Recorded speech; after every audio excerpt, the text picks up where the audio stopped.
So what was it about her? What did she have that you laid down your life and forsook all other women for? I have a very bad sense of humor. It's a corny sense of humor, sometimes dark sense of humor. She laughs at my jokes. I love it. I love it. That's big. That sense of humor. That's good. One thing I was really attracted to is I asked her one of the questions of, okay, when we get into a fight, who do you call?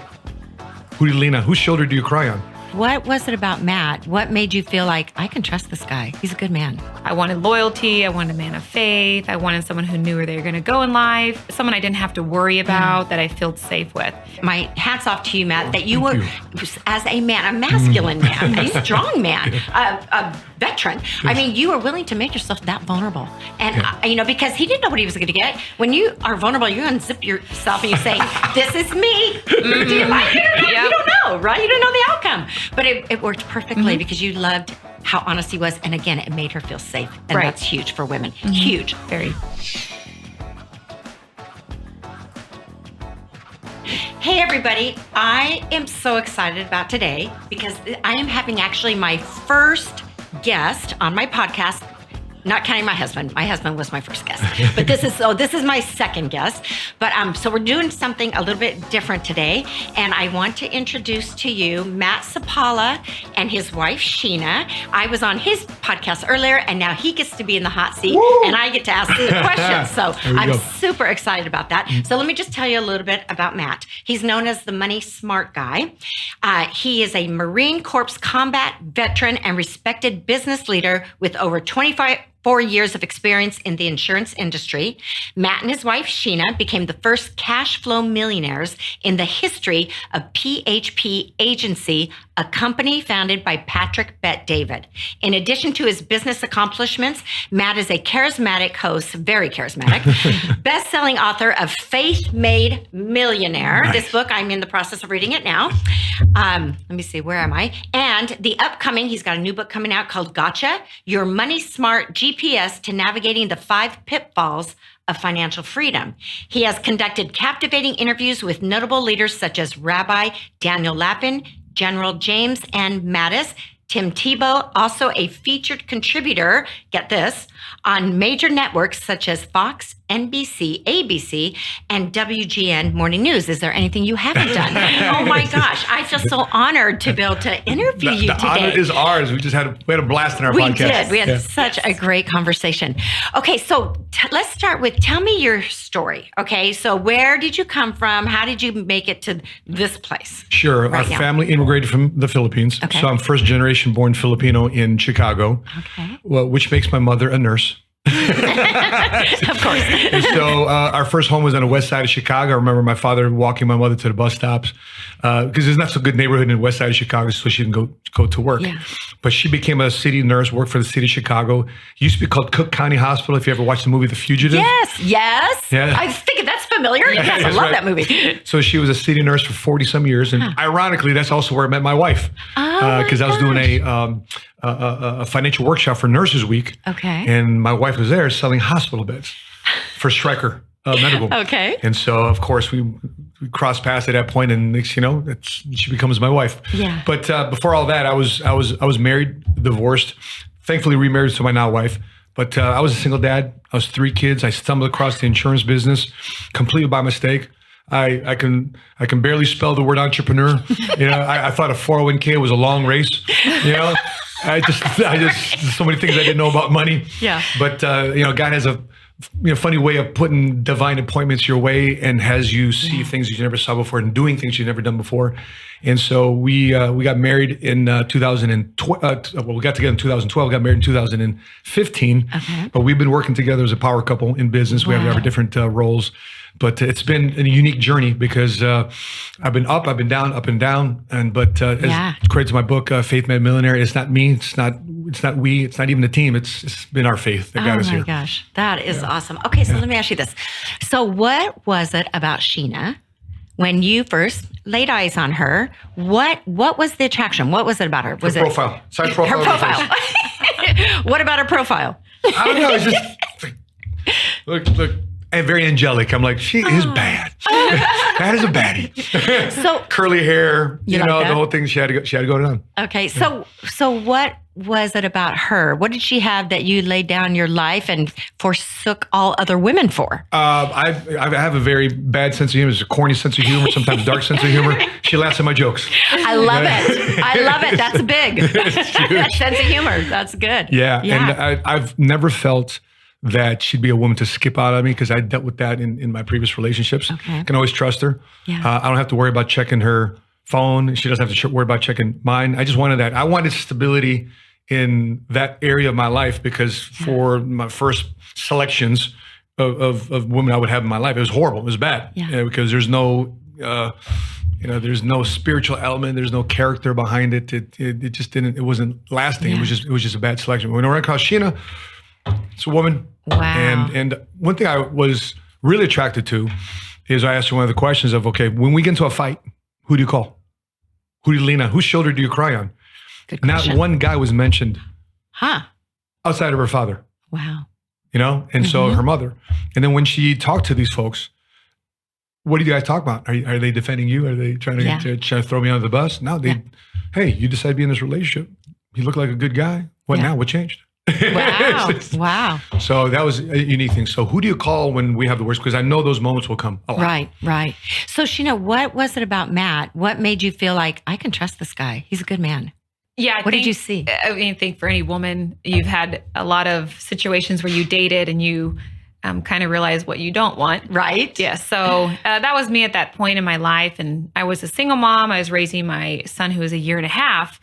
And prior to meeting Matt, I really took a different direction, that if I was ever going to date again, I'm going to be very particular about the things that I wanted, which is very different. It's not necessarily that I'm attracted to you. I want to be attracted to you, but I needed to go deeper. Mm-hmm. I wanted loyalty. I wanted a man of faith. I wanted someone who knew where they were going to go in life, someone I didn't have to worry about, that I felt safe with. And I started working on myself and just focusing on my son. And then all of a sudden, he comes. And the things that really attracted me to him, he would open my door. When he says he's going to do something, he does it. Okay, real quick. So did you guys hear that? He opened her door and she liked it. Yes. She didn't say, I can do it myself. No. Which she can. Right. But she actually liked being treated like a lady. Very much. Notice that. Okay, Very what else? much. Jojo does it now too.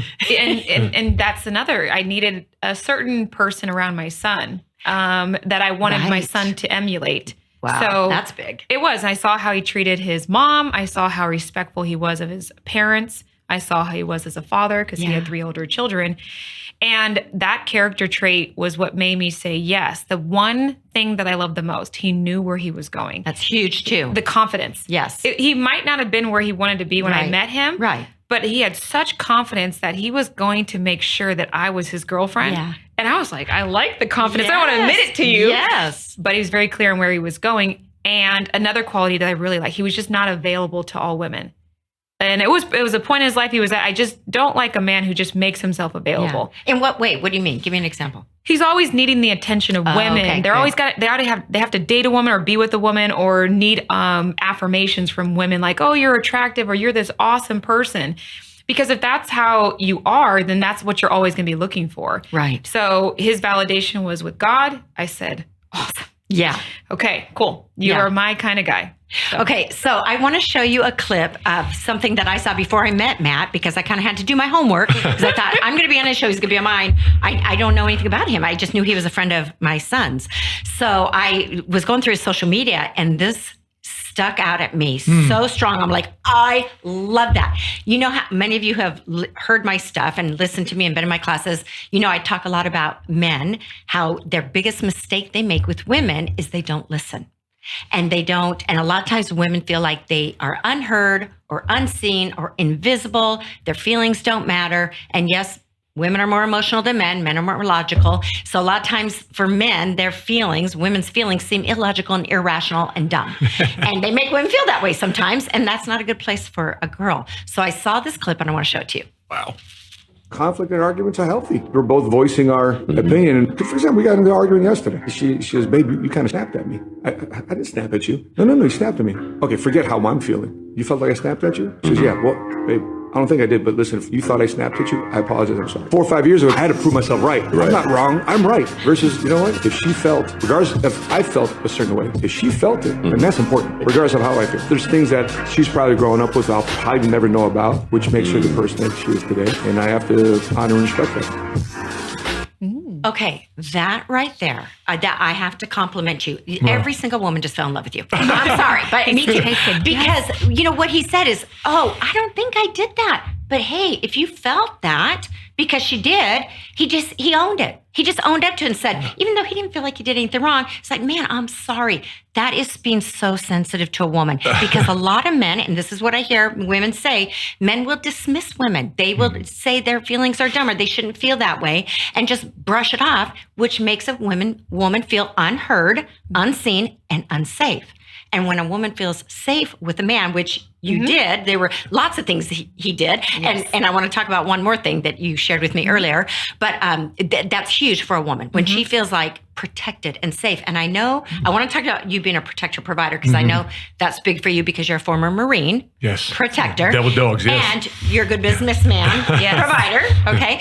But there was something else when you guys first met, and you were only a few months into dating. Right. And Matt said, I need her to know my background because it's not all pretty. Okay, Right. so tell me about what that did for you. Well, he took me to a restaurant, and we probably been dating for like 6 months, and he sat me down at this restaurant. He was extremely nervous. And so I'm thinking, are you about to tell me like you're a murderer? Like, what are you going to tell me? And so on the table of the restaurant, you can draw on it, the Italian restaurant. So he was just kind of laying out all of his, I guess you could say, his skeletons, right? Yeah. And his fear was once I heard these, I would like just hightail it out of there. And so he said, you know, bankruptcy this, divorce this, and all these decisions I made. And I see it on his face. He was as if he was less of a man in my eyes. And I'm like, that's actually the opposite. Right. Because a woman loves honesty. Yes. And we love humility. Yes. And I told him, I was like, is that it? Yeah. Like, That's it? That's it? I can deal with that. Because those were the qualities of what he had. You can get yourself out of that stuff. Right. It's the where he was in that moment of his life and who he was and who he had become because of all that stuff. That was what I cared about. Exactly. And everything he'd been through built his character. Exactly. And it's still building. But that right there was huge. And I just, again, my hat's off to you, Matt, that you were, as a man, a masculine man, a strong man, a veteran. Yes. I mean, you were willing to make yourself that vulnerable. And, you know, because he didn't know what he was going to get. When you are vulnerable, you unzip yourself and you say, this is me. Do you like it or not? You don't know, right? You don't know the outcome. But it worked perfectly because you loved how honest he was. And again, it made her feel safe. And that's huge for women. Huge. Very. So, protector provider, what does that mean to you? You got to carry a shield and a spear, a helmet. You know, when I think about that, I also think about in the Bible, in Ephesians, I can't remember, it's 6, I think it's 6:10. It's the armor of God. Okay. And so, so you got to protect yourself before you want to protect anybody else. You got to start with you, right? Because it doesn't make sense. You're trying to protect everybody else, but you're all exposed. You're exposed emotionally. You're exposed financially. You're exposed spiritually. You're exposed mentally. If you don't take care of yourself, right, you're no good to anybody else. That's right. And so I need to work on me, and that's why for 14 years, when I divorced, when I made my second mistake, having kids out of wedlock, I had 3 kids, so 2 different women. I'm like, I'm in a pattern here. I need to stop. I was telling Sheena when we first started dating, my pastor, he goes, do you work for the American Red Cross? Do you like date through the American Red Cross? He says, why do you say that? Why do you always date women that you feel like you need a rescue? Whoa. Yeah, protector doesn't necessarily mean rescuer. Big difference, right? Okay. Right, because he also saw them bringing me down instead of taking me to the next level. Right. So for literally 14 years, I didn't date. I just dated my business. I dated my kids. Yeah. I had a day of the week. I take them out to lunch. They already knew that. We go to Quiznos. They have this certain order. So for the whole time, I pull up to the school and they're ready to go. And then all the kids, where are you going? My papi's taking them out to lunch. So the kids remember those moments. I was just all engrossed in my kids. Yeah. You know. Yeah. And so until I get involved in business and I want to scale it, I want to grow to another level of my business life, the Lord puts my wife in my life. Yeah. And during Nurses Week in a hospital that my mother worked at. Who would have thought? Yeah. And so to me, being a protector is that once you are able to equip yourself and arm yourself up, and no matter what level that's it, now you're ready to go out and go into battle. Yeah. And then the provider part is easy because now you're in the field. Now you're marching. Now you're going forward. Now, in addition to you protecting, I can take care of everything. I can take care of my home. I can take care of my family because we are all marching forward because I got myself squared away. We got our tank. We got our missiles. We got, right? Right. From that area of being confident. Yeah. And the thing is, if a man knows how to protect, provide, have economic empowerment, and having the godly values and principles. And every time I look at the Bible, people think, the Bible is some spiritual thing. I looked at Proverbs and Ecclesiastes. Yeah. And those are the words of wealth, wisdom, prosperity, and happiness. That's and I right. followed those, people, if you see that today, people think it's mean tweets from King Solomon. But those are just straight, Yeah. Proverbs just straight to the core about what you should follow and what you should love, what you should gain. Gain wisdom and understanding. And all you're getting, gain wisdom and understanding. I was like, what does that mean? I continue to read. Oh, that's it. And so I developed a strong, just weird mental relationship with King Solomon in the Bible. Yeah. And that's how I got closer to my faith. That is so cool. So what do you think, okay, as far as provider, because I hear a lot of men saying, especially on social media, that, kind of watch out for the women that just want to use you for your money. What can they do? What do you think about that? Because men want to provide for women. Men want to protect women. I think healthy men want to do that. But I think there's some men out there that are so afraid they're going to be taken advantage of by women. Our first date was amongst friends. Right. And so we didn't date one-on-one. Okay. Because the way I looked at it, she's going to put her best face forward. I'm going to put my best face forward. And for 2 hours, we're going to be kind of quasi-fake. Right? Right? Yeah. We're going to say the best thing. She's going to laugh at all my jokes. Yes. Laugh. Right. You're cute. So to check her out strategically, I had my friends check her out. Good idea. That's a good idea. Yeah. And these friends were, Rudy and Rosie Ortiz. And when I started going to the church, I looked for married couples. So I am a single man with kids, and I'm looking for married couples to associate with and learn that are having healthy marriages. And they're one of the couples. And they're in business with me. They both understood my faith walk. They understood my business walk. And so I went to this restaurant. They're right here. They're kind of checking her out. But she was so relaxed. She was so engaging. She was fun to be around. Yeah. And once I started seeing those different things, then I saw her around my kids, and I saw her as a mother, and I saw that she had her own money. I remember we went to a convention. I said, babe, it's a funny story. Hey, babe, because I'm going to a business convention. I didn't want to tell her kind of like what I did, but I wanted her to see en masse at the MGM Grand Arena what it is that I do. Yeah. Right? Yeah. So, but it was a work trip for me. She thought it was just like a romantic getaway.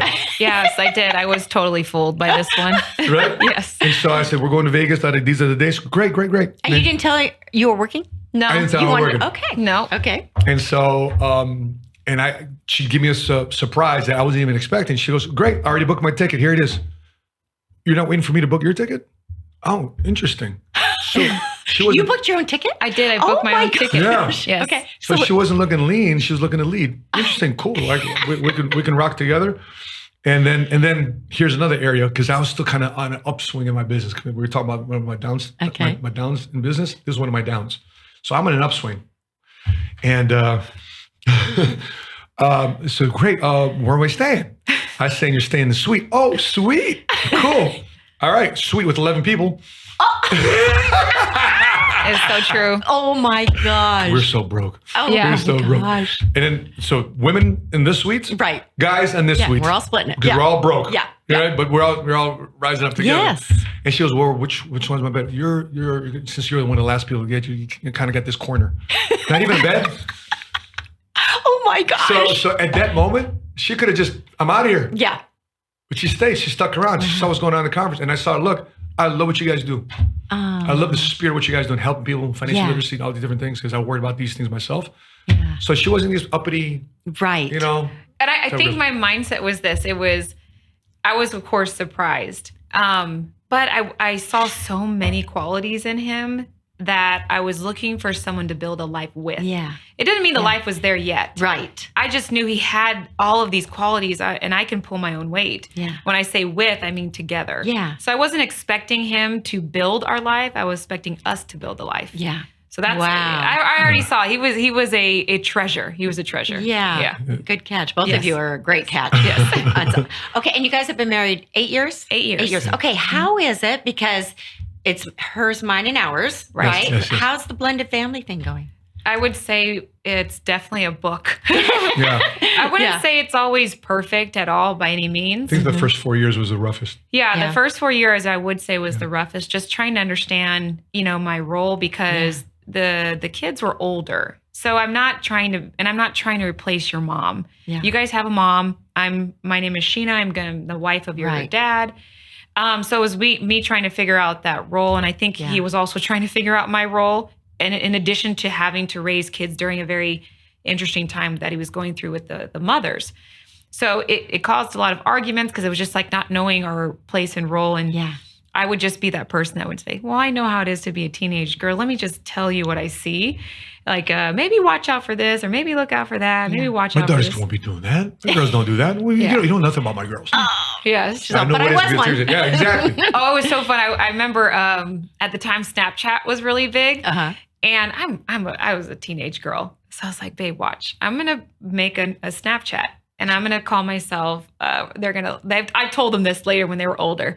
I'm going to make myself a Snapchat called Romeo Styles because I have a feeling that at least one of them I knew would accept me as a friend. It's like a fake profile, catfish profile. Yeah, so catfish. Oh my God. So I was like, because I was like, let's see what they're up to, know? And so we would see what they're up to. And every time he would be the one that approached him, not me.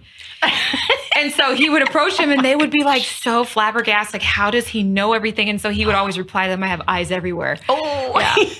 So I became like more behind the scenes support and kind of allowed that dynamic, how it was working itself out to be between him and the kids.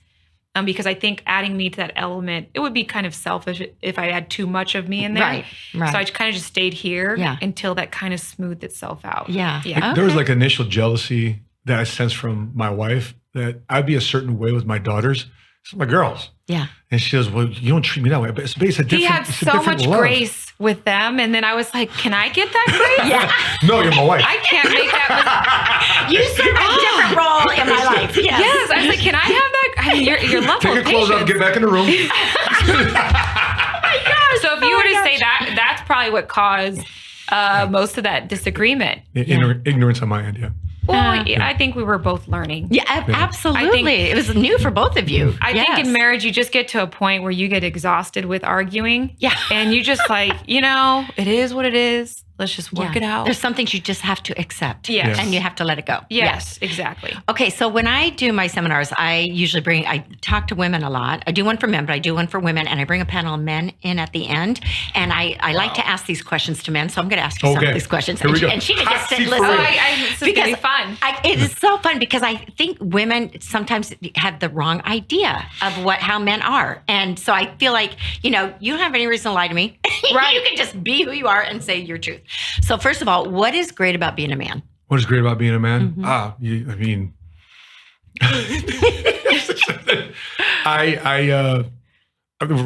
make that I went to combat mode. I went to war mode. Manly stuff. I think that the strength of being a man, and at the same time too, the vulnerability of man, being a warrior. Yeah. That's I think the first thing I'll make a think about, and to be able to take care of the people that you love and care about, that your future descendants come through you. I often say that it only takes one person in a family's generation to change the bloodline of that family forever. Wow. And I love being able to be that type of person. I see it now because, we were joking before the camera turned out, but I'm a now new grandfather as of 3 weeks ago. Yeah. And to see my bloodline continue, it's like a weird, surreal feeling for me. And to see my son starting to sound like me when I was, to see how he's all giddy about his baby. I'm like, you sound like me when I had it.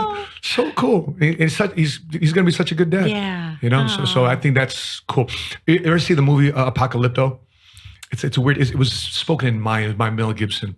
Oh, man. I don't know. But anyway, it was two Mayan tribes. It's basically a survival story. Okay. These two Mayan tribes are going at it. I mean, it's spoken in all Mayan and translated in subtitled in English.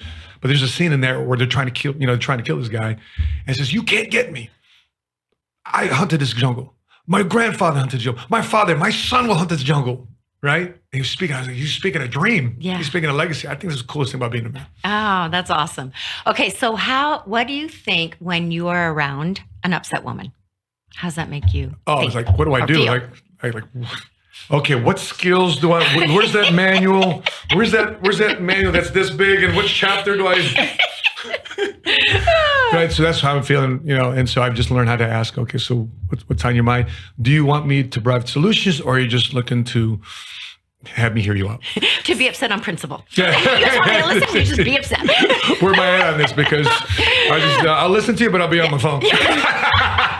Okay, so what if you can't? What if she's upset and you can't fix it? Oh yeah, it's like, then what? Yeah, it's what do I do? You stress because you. Because I want to provide answers. I'm frustrated because I want to be, Yeah, you want to fix. And it's like, you can't fix. And I'm frustrated. Yes. Yes. Fix it already. Let's go. We have the rest of the day to go. Yeah. Okay, how about being around women when they're happy? What does that do to you? It's cool. I love that part. Yeah. Your eyes lit up just now. Did they? Yes. Because everything that you hope to do and provide, and now they're happy. Right. You feel validated. Yes. Like, yes. Yeah. There we go. Okay, let me see what else. What is the best part of marriage? Best part of marriage, partnership, trust. The fact that I don't have to worry about when I get off of work at night. Okay, where are we going? Who am I blowing on? Where am I blowing money? I don't have to worry about weekends doing stupid stuff. My entire 20s is one big sad blur. Wow. I took my entire 30s to repair the mistakes of my 20s. So the best part of being married is somebody that you can trust, somebody that you don't have to worry about that area of your life. Yeah. And so therefore, everything that you're doing, the word says one can set flight to 1,000, but two can set flight to 10,000. Right. It doesn't make sense, but basically you're saying this is an exponential factor of your life accelerating. And to see that in our lives, to see that play out in our business, to see that play out in the conferences we host and the people that we're coaching and working together with, that's the best part of marriage. That is awesome. Okay, we are out of time, but how can people find your new book? Oh, for sure. Gotchabook.com. Gotcha. Okay, gotchabook.com. Yeah, gotchabook.com. And you are on Instagram your podcast. You have a podcast called Seven Figure Squad. I've looked at that. And then you're on Instagram, you're Money Smart Guy. Money Smart Guy, that's and right. Did you come up with that name? I didn't. I think it's cute. It was a mistake. Somebody didn't know my last name, and I was doing work for Money Smart Week in Chicago. So I don't know his last name, but that's the guy that does the Money Smart Guy stuff, Money Smart Week stuff. You know the Money Smart Guy. Yeah. Oh my gosh. So he's on Instagram, YouTube, wherever you hear your podcast. Take a listen. I love everything that you stand for. It drew me to you because we have very similar values. Amen. So thank you so much for being here. Thanks for having us. Yeah. Yes, thank you.